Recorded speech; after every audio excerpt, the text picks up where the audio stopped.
Monday, November 18th. Welcome back to Damon Bruce Plus, brought to you by Ike's Sandwiches. Today's live stream being powered by BetUS. And what is powering the 49ers right now? Fan anger is probably the most thing that is powering the conversation about the 49ers right now. We got pissed off people, and I understand why. Because yesterday was a flop of the first degree, and Tim Kawakami absolutely nailed it with the lead of his story today, saying that it isn't the end of the 49ers season, but you can see it from here, and there's no doubt about that. The 49ers have scored more points than any other team in the NFC West, and they have allowed the second fewest points of any team in the division, yet today they wake up in last place in the NFC West. It just has not gone well for the San Francisco 49ers. And how they get out of this feels like it might need an offseason and some retinkering more than it just needs like this whole team to come together and figure it out. I don't know if coming together and figuring it out or flipping the switch or starting to remind us of who they used to be is really an available option that remains for the 49ers, especially if you're going to be telling me that Nick Bosa is going to miss time with this oblique/hip injury. Your next two games could be enough to sink you at Green Bay, at Buffalo, and it just all adds up to that ain't good right now for the San Francisco 49ers. There's no doubt about that. I saw my man Rockin' New Era is looking for sip of the day times. I've already drank all the coffee. It's been an early morning today, so no sip of the day will be available at any point in time. We are out of coffee as it stands right now. So sip of the day is off the board. And look, 49ers going to the playoffs is moving further and further away from the board. That is for sure. So bad days for the 49ers. A terrible day, maybe their worst day of football this season, in a season that's come with too many days of underwhelming football. That's what we just saw. Again, I lost $100 on the San Francisco 49ers because on Friday, I went to BetUS and put $100 on the Niners to win. I thought they had this one. I thought that they were going to beat the Seahawks. I was wrong.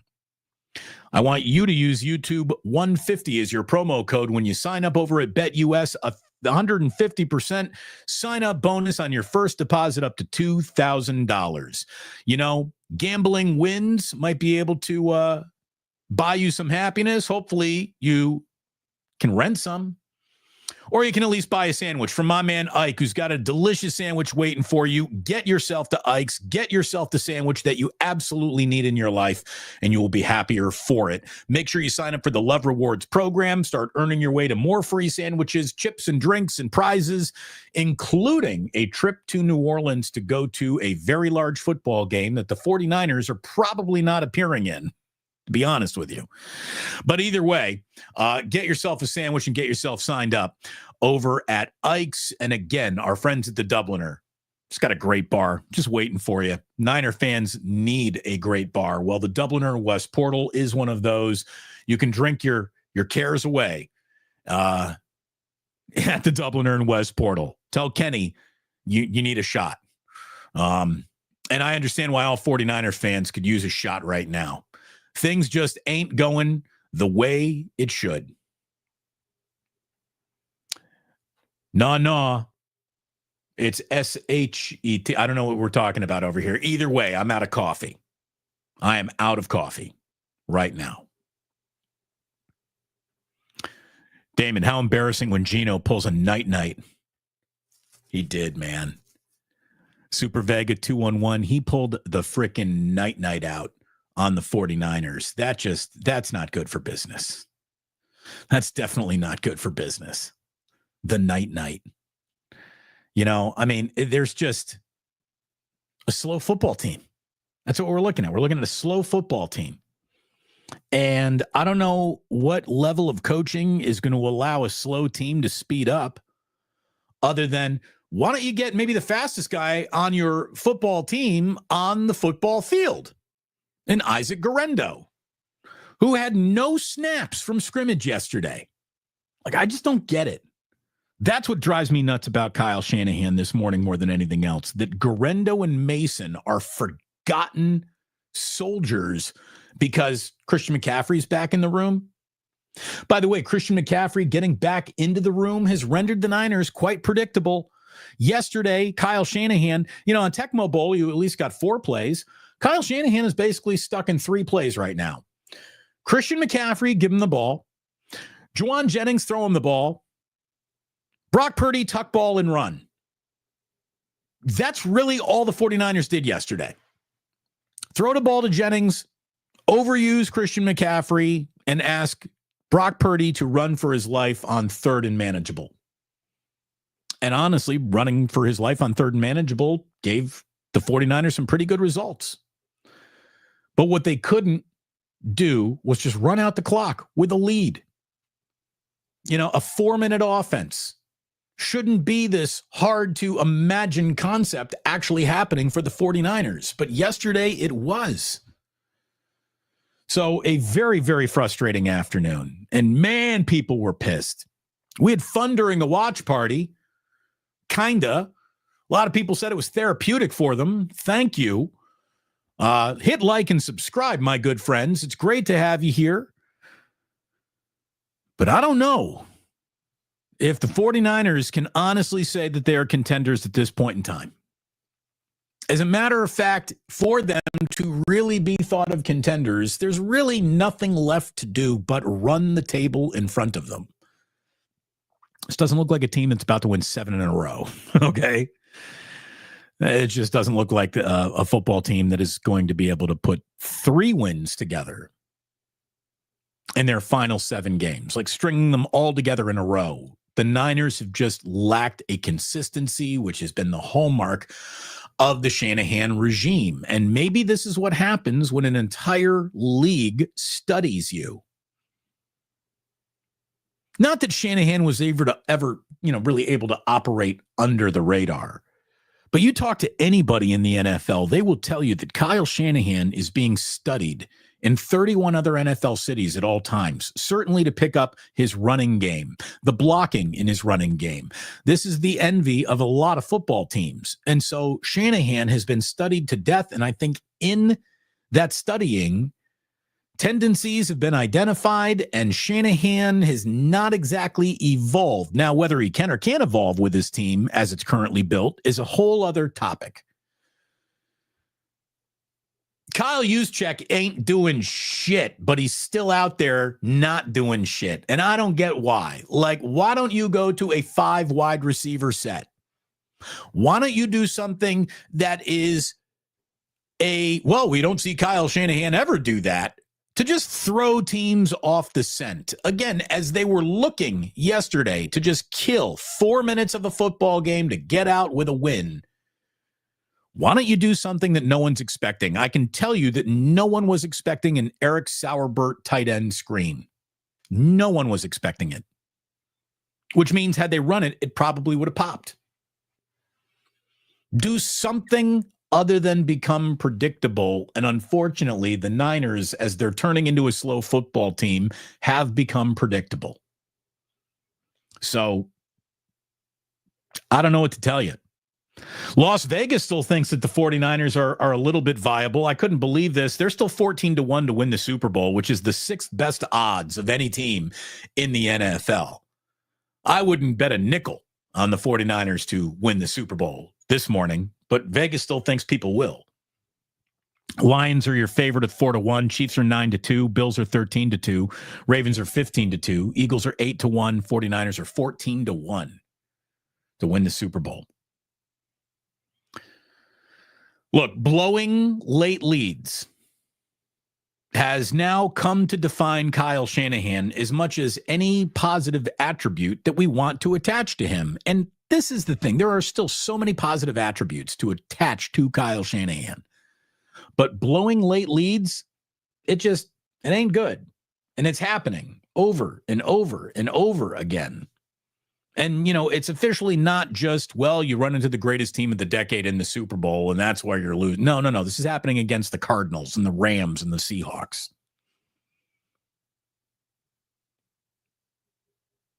Blew it in the fourth quarter versus the Rams in week 3. Gave away a lead to Arizona in week 5. And what we saw in week 11, that ain't good. That officially ain't good. It was an 11-play, 80-yard drive that took 2 minutes and 26 seconds off the clock. Seattle converted a 3rd and 5, a 3rd and 3, overcame a 2nd and 13 after a Leonard Floyd sack. And then without a spy on him, they just watched, Devondre Campbell just watched Geno Smith take off to a whole lot of daylight, and there was no catching up.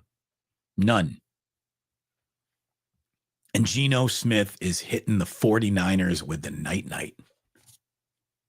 That's brutal. That is brutal. By the way, we break for Super Chats. Prop manager of Capitola says, Lions backfield is a two-headed monster. They're doing great. Why can't we have nice things? I hear you, property manager of Capitola. Why is using more than one running back something that Kyle just will not do? Again, the return of Christian McCaffrey should not have been the direct subtraction of both Jordan Mason and Isaac Guerrero. But that's what's happened. That is exactly what's happened. And I don't know why. You know, hubris, arrogance. I keep on seeing those words attached to Kyle Shanahan. I can tell you right now, Kyle would have loved to have won that game and would have tucked his hubris or arrogance away somewhere else to do it. I just don't know what he's doing there. I don't know what he's doing. Kim, she's like, I'm a Bills fan for the remainder of the year. There you go. Kim's out. Good to have you here, though, Kim. Thank you as always. Great week for radio, huh, Kim? Kim used to work over at the Cumulus Cluster. She knows all about it. Here's Salamat and Tanel. Oh, here's the thing. I don't even have coffee to toast him with. Damn it. Joe Sullivan, season is over. Joe's hitting the eject button. Joji, he's still in from Japan, but I saw him yesterday saying, yeah, this is probably over. And look, the truth is yeah, it's probably over. Damon, I don't think we have the quarterback to take advantage of speed at wide receiver. I disagree. I disagree with that. I think that Brock Purdy is the least of the 49ers' problems. I think the problems are starting with the targets, not with the guy who's shooting at him. You know, Jawan Jennings had himself a hell of a game yesterday. I wish that we could have seen George Kittle. And maybe you can learn about George Kittle's importance, not on the days he is there where you're taking him for granted, but on the days where he's not there and his absence is, you know, being felt big time. George Kittle is the only dude on this team who knows how to make a play in the red zone. Only guy. And so the red zone struggles continued yesterday. Again, 17 points. This all the 49ers scored. 17. That's it. Nick Wagner says, in 4 chances, the 49ers have now lost 3 divisional games after leading in the final 2 minutes of regulation. That's tied for the most losses by a team since the merger back in 1970. In other words, there's never been a group of had a game won and then lost it due to stepping on your own dick, quite like the Niners. And that is just not an attribute you want attached to your team. As bad as that was yesterday, the truth is days like yesterday do happen to good football teams all the time. Watch the NFL. There is a good team who comes out without the right mojo while the other team is either rested or playing with its version of mojo. And it's one of those games where you can agree, man, you don't want to lose games like that. But what you do is you burn the tape. You say, that isn't who we are. That doesn't define us. And those games, you know, it's a league where you're built to lose. And that's a game you lost. And that's the price of doing business in the NFL. But the Niners, unfortunately, cannot live in that existence because of all the opportunity that they squandered earlier in the year. This game against Seattle is not abnormal. What was abnormal are the losses to the Rams and the Cardinals earlier in the year, giving away all these leads against divisional opponents because the 49ers got themselves so painted into a corner. They basically now have to have nothing but perfect strokes the rest of the way, and that clearly is not on their palate. It's not going to happen. So the Niners really are at a moment in time where the next time you fuck up, it's probably the last time that you're going to get an opportunity to do that. So again, nothing short of playing perfect and basically going 7-0 from here on out is going to deliver the Niners to the postseason. Could it happen? Sure, the same way any of us could win the Powerball this week, but it's not in the odds. It's not likely.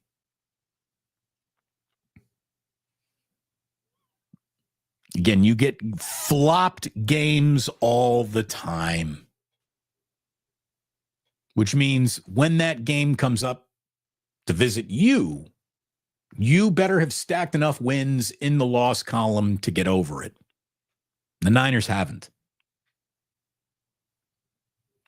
Nick Bosa's absence felt like it helped open the door for a Seattle comeback as much as anything. David Lombardi said, the 49ers were allowing just 3.3 yards per play with no touchdowns with Bosa on the field, but Seattle would rack up 6.1 yards per play and 2 scores with Bosa off the field. And I don't know when Bosa is going to be back. Oblique and hip injury. Doesn't sound like he's going to be on the field in Green Bay next weekend. So you've blown 3 fourth-quarter leads against divisional opponents. You're sitting at 5-5. Your best defensive football player, not named Fred Warner, who, by the way, was hard to find yesterday, he doesn't look like he is going to be healthy or ready to go as you move into this brutal 2-game road trip between Green Bay and visits to Buffalo. You're coming off a 17-point game where you managed just 4.9 yards per play against a bad Seahawk defense, and you've abandoned running backs who have helped you this year in name of returning to a running back who isn't quite helping you the way he did last year. You're asking for way too much out of Christian McCaffrey too early in his return window. And the Niners are, officially got that going nowhere fast feeling all over them. Now, all the Nines that are out to fire Shanahan and get rid of him, and he is 100% the problem. I just can't meet you out there. I don't think Shanahan is 100% the problem. I also don't think that he is avoidable when it comes to accountability or blame as to why things aren't going well. But I do believe he remains a good coach. So much so, I'm going to tell you right now, if today the 49ers fired Kyle Shanahan, the Chicago Bears better send a private plane for him. I mean, I would love to see Kyle Shanahan in Chicago. I grew up rooting for the Chicago Bears. You think I would want the Chicago Bears to hire a bad coach? No. I've seen enough bad coaches to know what bad coaching looks like. I've also known that good coaches can have bad days. And that's where I think Shanahan, that's what he's coming off of. There's been a couple of bad days this year. I do think it's time for a little bit of an evolution, though. I do. Kyle needs to do something other than just run it back. I don't think running it back is the right way to go about business anymore in terms of talent that you're running back with and game plans that you're running back to. Again, yesterday, the offense dwindled down to a 3-headed monster, which was not monsterish. It was get the ball to Christian McCaffrey, throw the ball to Juwan Jennings, and Brock, you run for your life. That was yesterday's offense. This is a team that's got the worst touchdown percentage in goal-to-go situations. They've been awful through the red zone. They don't really have a 2-minute hurry-up offense. Yesterday, they couldn't close out the game on a 4-minute drill. They've got, and look, I like Kyle Juszczyk as a guy and as a concept, but as a player that is helping the 49ers, he ain't. You're not running power out of the eye. What do you need a fullback for? What do you need a fullback for? Have a 5 wide receiver set just once. Put Garendo out there. Put Christian McCaffrey out there. Put George Kittle out there when he's healthy again. Now, Jacob Cowing yesterday was concussed. How do you get concussed when you're not even playing football? I guess he got hit on a special teams play, but I didn't see anything that looked particularly who knows? You got to do something other than returning to ideas that are no longer working. If I see one more end around for Deebo Samuel, you deserve to lose that game. You seriously deserve to lose that game. Deebo Samuel is not good. I mean, that's the thing. Or how about this? Deebo Samuel tops out at good. Really good, great, don't seem to be available to him. Mr. Once a Month didn't show us enough yesterday. By the way, you, good viewer right now, are not showing nearly enough love to the likes. Not nearly enough. So hit that like button. Make sure you've hit subscribe. Memberships are indeed available. I just did a wake up with Larry. We had like 50 super chats come in. I've had one. I even called you out yesterday on the live watch party. Not saying my audience is cheap, but my audience is cheap. It's just, you can feel the frustration, man. You can feel it boiling over. You can feel 49er fans just saying, what's going on here? This was supposed to be better. This was supposed to be better.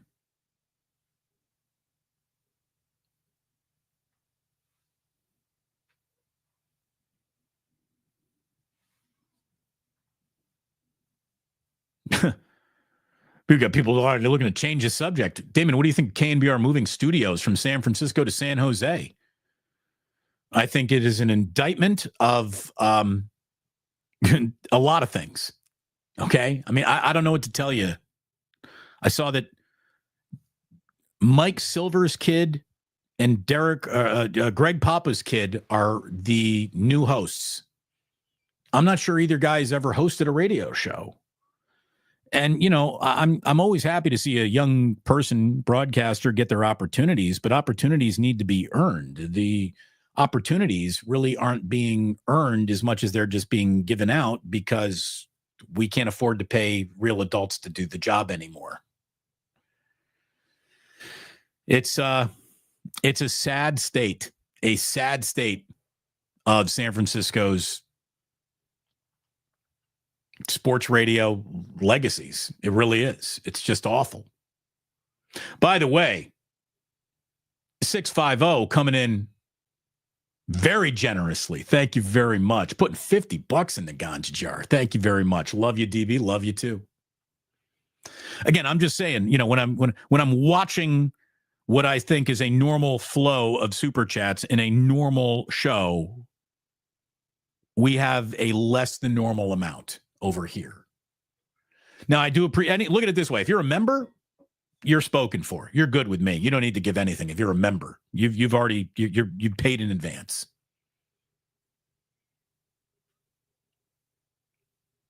Smiley Dan. By the way, Smiley Dan, where were you yesterday? Did not see you at any point in time in the watch party. Smiley Dan, I hope you were good and safe yesterday. I'm glad to see you here today.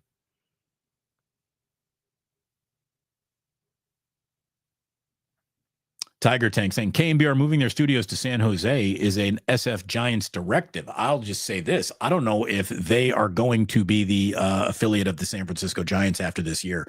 And if you were, why would you move down to Levi's Stadium? Why wouldn't you move your operations inside of 24 Willie Mays Plaza? It just ain't good. It just ain't good. By the way, Fred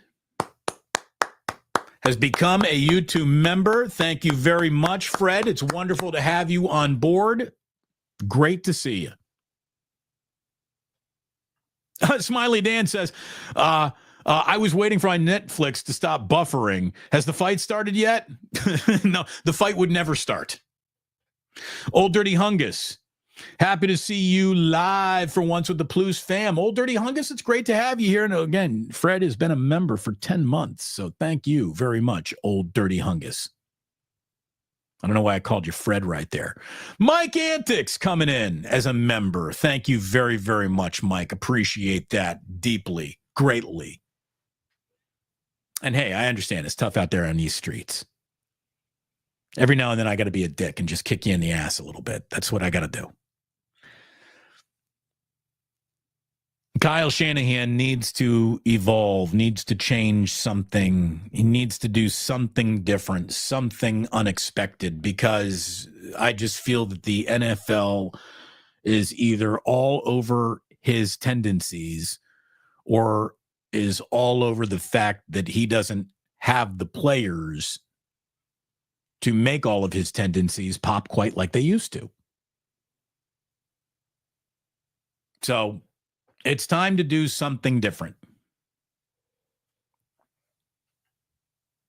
Otis asks, if the Giants did leave KNBR, would they try to go to 95.7 the game?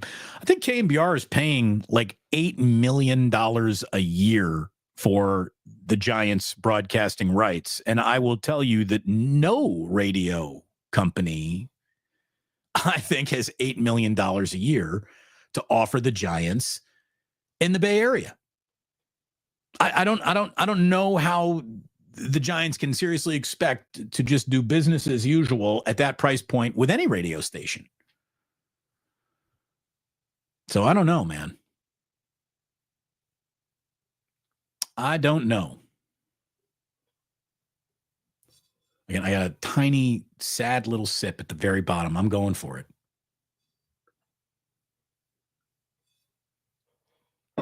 Oh, there was all kinds of sediment in that. It wasn't good at all.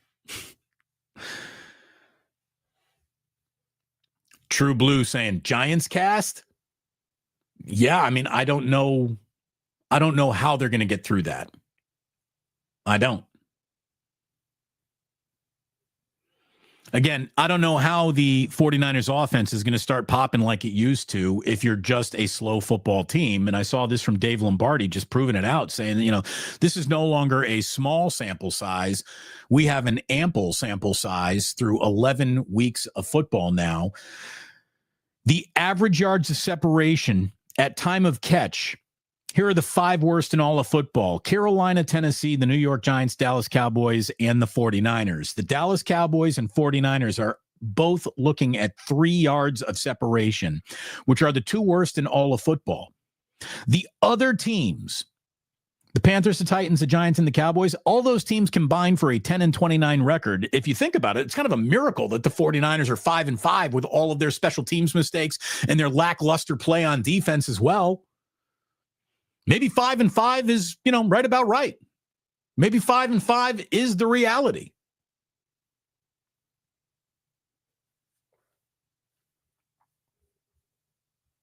Yeah.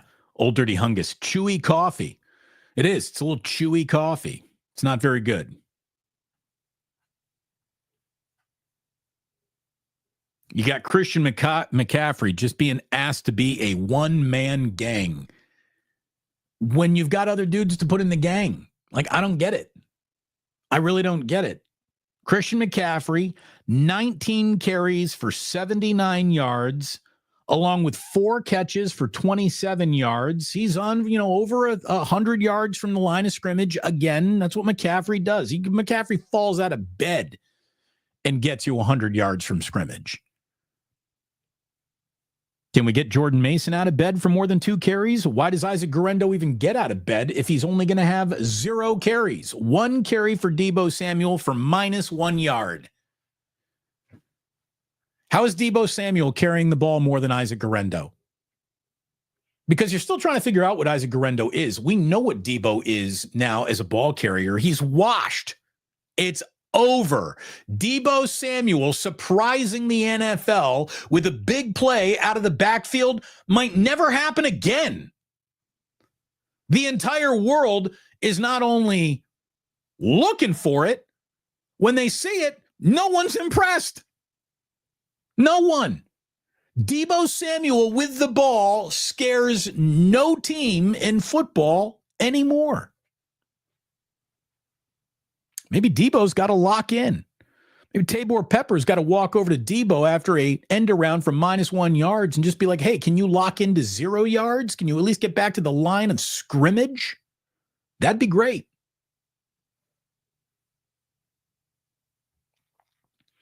There's certainly not a lot of accolades. There's certainly not a lot of pats on the back to hand around. One of them does belong to Juwan Jennings, though. Juwan Jennings came to play.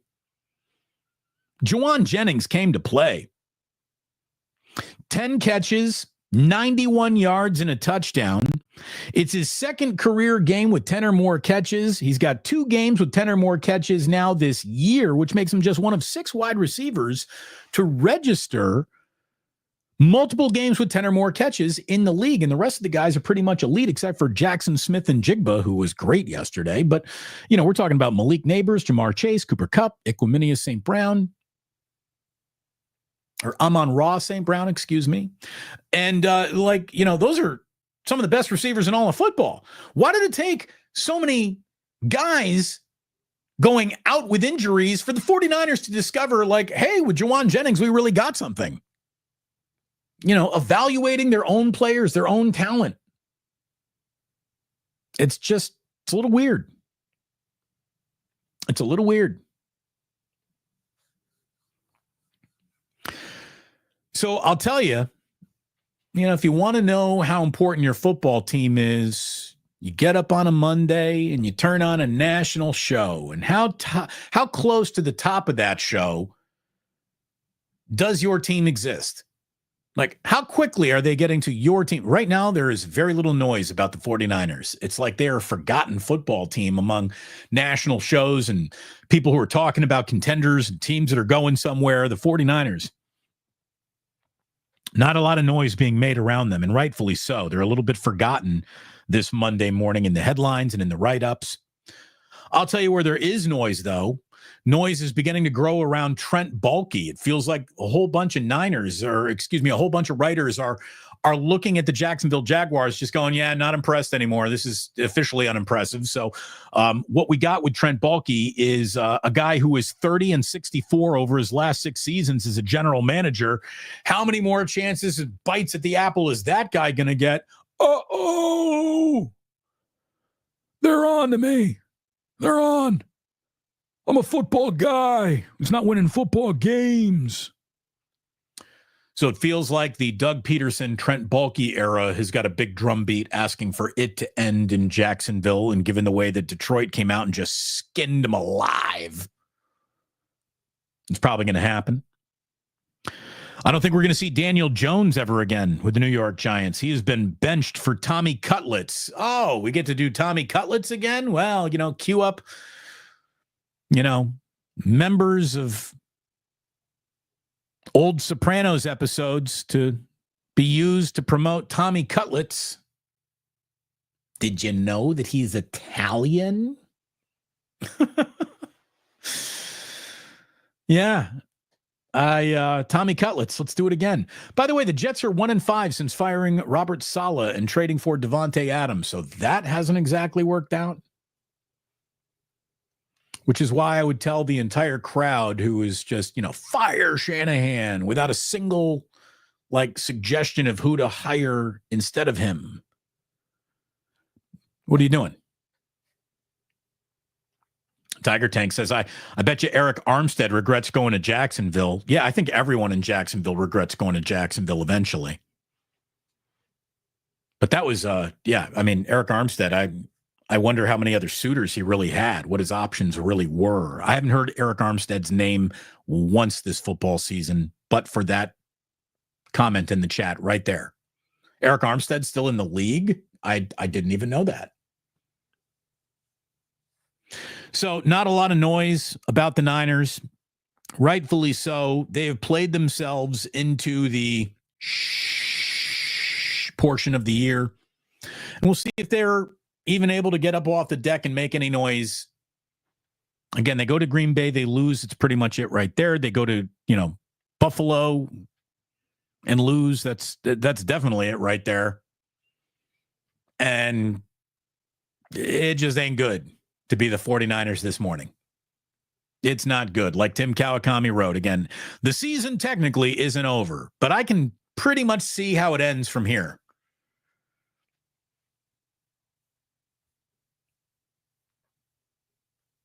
At least we got a really good sports week ahead. At least we got something to look forward to in terms of, so what else is coming up here? If we can't count on the 49ers to get us through our week, what are we going to look at here? Well, we got Texans and Cowboys on Monday Night Football. Okay. Not exactly very sexy. So what else you got for me? Well, how about this? We got Warriors and Clippers in the very first visit to Steve Ballmer's new digs for the Warriors, who are off to a great start at 10-2. They've been really fun this season, and thank God we could use some fun in sports around here. So at least you got the Golden State Warriors. We'll be back at it again on Wednesday night. They're going to host the Atlanta Hawks at Chase Center. On Thursday night, we got an interesting 8-2 Steelers team taking on the Browns. So that's coming up in to get week 12 off the ground later this week. On Friday and Saturday, the Warriors got back-to-back games on the road. They're at the Pelicans and at the Spurs. So think about it. Clippers, it's a winnable game. Atlanta, at home, that's a very winnable game. At the Pelicans, that's a very winnable game. At the Spurs, that's a winnable game. There's a chance the Warriors could go on a little streak here. Again, they're off to a great start. And then on Saturday, we run into the single greatest, most important sporting event in the history of all sports. It's the biggest football game in the history of Indiana University. The number 5 ranked Hoosiers will be taking on the second-ranked Ohio State Buckeyes at 9 a.m. Saturday West Coast time, which I hate, but also have to say probably a good thing for all considered, because the last thing I needed was like a full day of anxiety, stress, and drinking to get me to kickoff. I would have been a mess. At 9 a.m., how much damage can I do? So, it's probably good that game is going early.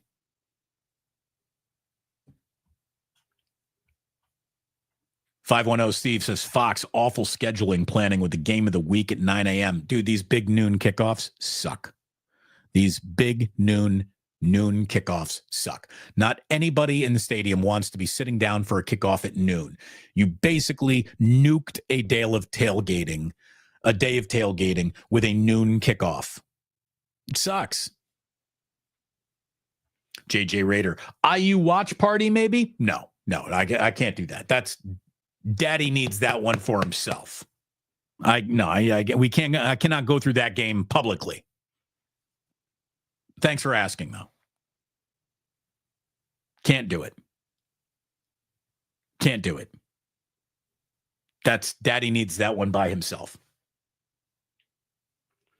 If Indiana wins, we could do the Hoosier cocaine watch party, the Damon celebrating party. I'm not doing any cocaine, but good God, I can't even think. What world would we be living in if Indiana actually wins this game in Columbus? Holy shit! You want to see a grown man cry? Yeah. Smiley Dan says, hey, the Dons host Memphis at Chase Center on Thursday night. That's right. It's their first game at Chase. They're going to host a little bit later on this year. They're going to have Gonzaga coming in. But Dons hosting Memphis at Chase Center on Thursday night. Add that to the list of things going on this week.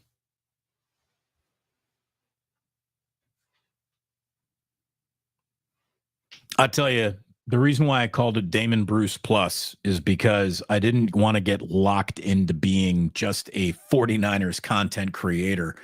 And I think that that's going to be a good strategic decision, because I don't know how much more content the 49ers are about to create this year. Winning content anyways. Oh, and look, I had somebody reach out to me saying, Damon, man, this has got to be bad for business the way that they're losing. No, not at all. When the Niners lose, viewership goes up. Sports talk radio was never the land of the happy, content fan who is satisfied. It has always been the shelter of the discontent. And it looks like YouTube is turning into that too. And with sports talk radio basically nuking itself, more people are going to be coming to YouTube for sports talk radio than ever before. Certainly here in Northern California, that is on the table today, maybe more than any other day ever. Who's going to be tuning back into these stations with untrained, unskilled, unqualified hosts now dominating lineups? It's amazing. It's amazing to me how little regard they have for their own audiences with some of these hires. And again, I don't want to rip the guys who are getting hired, man. Everyone wants their first shot to do something, and they might be great at it, but good God.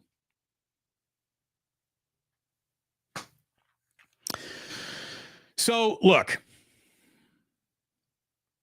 what a frustrating weekend for Niner fans. That's, I don't want to say it's all gone up in flames, but somebody's grabbed the matchbook and they're out there just striking, just looking to burn this whole thing down. It ain't good.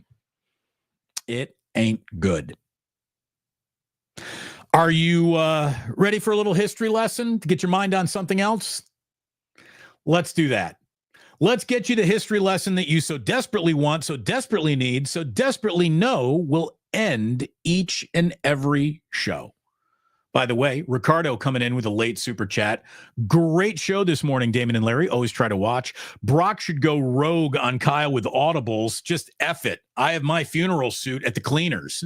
Look, yeah. Well, how about this? Brock Purdy should do whatever he thinks is best for an offense to wake it up on a day where it's sleepy. You look at Kyle saying, we don't really do audibles at the line of scrimmage, changing from one play into the next. Every single play has got a hot read and audible basically built into it. Well, when you get to 3rd and 12, and you got to be picking up a first down, and you get a blitz, and you haven't changed your protection, now your hot read is going to leave Juwan Jennings several yards short of the first down. And what good is it? Yeah, congratulations. You survived the down by completing a pass, but you didn't get the first down because you didn't adjust the protection that was obviously needed in that moment. You had so many moments where there were just 8-9 dudes in the box. And there's no play action. There's no going above because guys aren't separating. And what are you going to do? When you got wide receivers who can't run well, you're in trouble, right? You're in trouble. Look at SF Indigo trying to get in on today in history. Today in 1523, Sweden gained independence from Denmark. It's a big day for the Swedes, no doubt. Old Dirty Hungus says Cumulus and Odyssey have mismanaged their equity into obscurity. Look, the hindsight that you can apply to evaluating what has happened to radio it's vast. I was warning people of it happening as it was happening. My thoughts of radio are not hindsight based. It's amazing. It's amazing what's happened.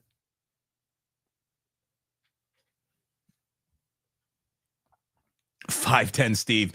I would love to see Purdy call Omaha on that very first play in Green Bay. Yeah, what would he do if all of a sudden he's sitting out there and he's like, Omaha?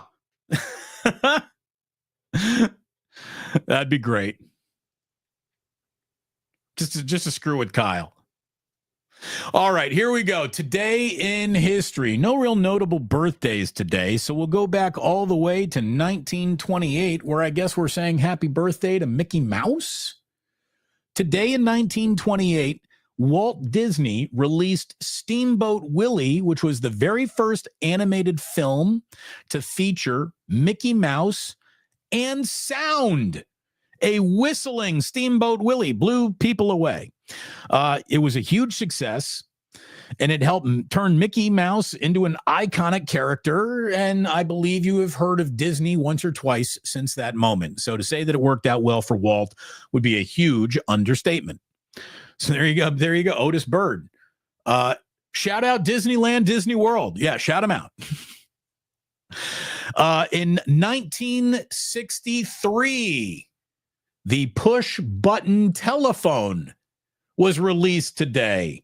Called a touch tone telephone. For the first time, we weren't doing the rotary dial. I'm guessing to some of you, I need to explain what a rotary dial was. It's when you used to go. My grandmother had a rotary dial phone in her house. She had nothing but rotary dial phones, to be honest with you, until she got her very first ever wireless. Oh my God, my grandmother talking on a wireless phone. It was like traveling in light speed. I mean, who would have ever thought grandma would have had a wireless phone? Yeah, the days of big green avocado kitchen phones are very much behind us. Oh, just shouting out phones. Just shouting out phones. Your Nostrali Oli Olis. What's a weird handle? Either way, good looking cheeseburger. Yeah, remember when your phone and your phone call was stuck to the wall? I still like that rotary phone. Remember? Yes, I remember. Oh, the good old days of rotary phones. There was something very soothing about the when it would dial back. Click, click, click, click, click. I like the rotary phone. I saw a YouTube video where they put a rotary phone in front of like a 13-year-old kid, and the kid looked at it like it was a ham sandwich. He had no idea what to do. I mean, seriously, like you're not intuitive enough to figure out what to do? Like, generation lost, I guess. Anyways, today in 1963, we got our first touch-tone push-button phone that would become so ubiquitous, they'd be giving them away to all Double Dare contestants. You get a Conair phone. Finally, to end today's show on the same amount of life we're prescribing to the San Francisco 49ers the rest of the way, today in 1978, Jim Jones, the leader of the People's Temple religious community that formed in the 50s, that grew to about 900 members, and then went out in 1978 to live in Guyana. Well, today's the day they decided to spike the Kool-Aid with cyanide, and over 900 people, about 900 people, in a mass suicide that happened today. The Jonestown Massacre, which has fingerprints all over, back to San Francisco, and fingerprints, ironically, back to Indianapolis. So whether I had stayed somewhere around Indianapolis or ever moved out here to San Francisco, today, the Jonestown Massacre probably would have been part of today in history, because that guy, he was bad. How about this? When in doubt, don't join the cult. It's a little friendly advice from Uncle Damon. When in doubt, don't join the cult. What I do want you to join is my good friend Ike's and his rewards program. By signing up for Ike's Love Rewards, you get a free sandwich when you sign up, prizes whenever you make purchases, and a chance to go to New Orleans for a very large football game that unfortunately the 49ers are getting further and further away from. I want you to go ahead and sign up over at BetUS. Use promo code YouTube150 when you do to get a 150% sign up bonus, up to $2,000 on your very first deposit. And our good friends at the Dubliner are 100% open for business for depressed 49er fans everywhere. Go to the Dubliner and West portal. Tell Kenny and John that Damon sent you, and they'll pat you on your head as you are drinking your pain away. You know, responsibly, of course. So thanks to all of our sponsors. Thanks to our very generous super chatters who did come in today. Thanks to our existing members. Thanks to our old members. It is wonderful to have you part of the family. A huge part of the family showed up for that watch party yesterday. I really appreciate that. Niners keep on playing like this. I don't know how many more watch parties we're going to have. We might just be going back to the 2-minute warning to motherfuck the Niners when they lose. Jeez. It was a bad day of football, man. If you went to Levi's Stadium looking for inspiration, you found none yesterday. That was painful. Thank you for being here and hanging out. I hope you hit like and subscribe on the way out if you haven't already. I appreciate you being here more than words could possibly say. But I need to end this show with the words that I always say, that sports don't build character, they reveal it. And like that, whew, He's gone.